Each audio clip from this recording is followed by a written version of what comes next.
大家好，我係 Luke。咁今日決定要拍第一條 YouTube 片啦。咁就睇過我 Instagram Reels 嘅大家咧，可能都會對我有少少認識嘅。咁但係我都照介紹一下自己先啦。咁我係一個喺巴黎開 Bistro 嘅一個香港廚師嚟嘅。咁未入行之前咧，其實我係喺教大度讀書啦，然之後就實習去做一個數學老師啦。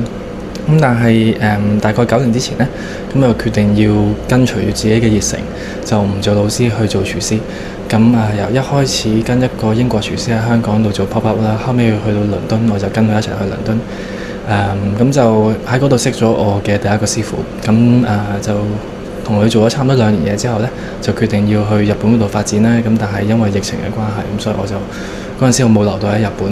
咁後尾兜兜轉轉，我就喺南法嘅一間3星餐廳嗰度做一個部門主管啦。咁嗰間餐廳就曾經攞過世界第一嘅。咁做咗年幾之後呢，我就決定去世界上唔同嘅國家嗰度做 pop up 啦，就用香港嘅味道去做fine dining，去到同食客交流咁樣。咁呢個大致上就係我過去呢9年做廚師嘅一個簡歷咁樣。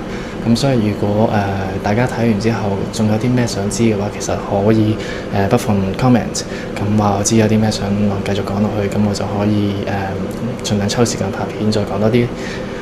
咁其實我拍一條片咧，主要係想講下點解我會開始咗拍 YouTube 片。咁因為其實有好多人有叫過我去做呢樣嘢嘅，咁但係我自己就冇乜個太大嘅動力喺度。首先第一個原因就係我本身自己好少睇 YouTube 啦。咁所以我唔係好熟悉 YouTube 上面嘅生態係點樣，啲人究竟中意睇啲咩啊，或者佢哋想有啲咩會吸引到佢哋嚟睇啊，或者嗰個節奏係點樣啊。咁呢啲係我自己唔係好熟。咁其次就係大家可能都已經知道啦，其實喺廚房度做嘢咧係可以幾忙下嘅，即係可能你一日做14個鐘啊。最少啦，其實已經算少㗎啦，14個鐘。咁同時又好多體力勞動或者精神上面亦都好攰啊。亦都冇乜自己私人時間。咁開始咗有 Instagram 之後咧，啲私人時間咧都攞嚟做拍片同埋剪片啊，或者去覆 comment 啊，或者去覆其他人嘅 message 啊。咁所以其實係本身淨係 manage 嗰個 Instagram 呢件事，再加埋廚師呢份工作咧，其實已經係超級吃力。咁所以之前喺度諗 Instagram YouTube 嘅話咧，其實我有少少擔心嘅就係我會應付唔到咁多。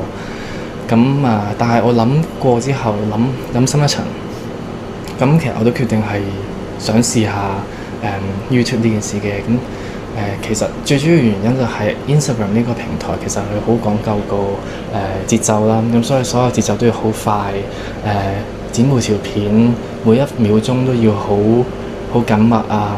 盡量可以令到啲人睇得開心啊。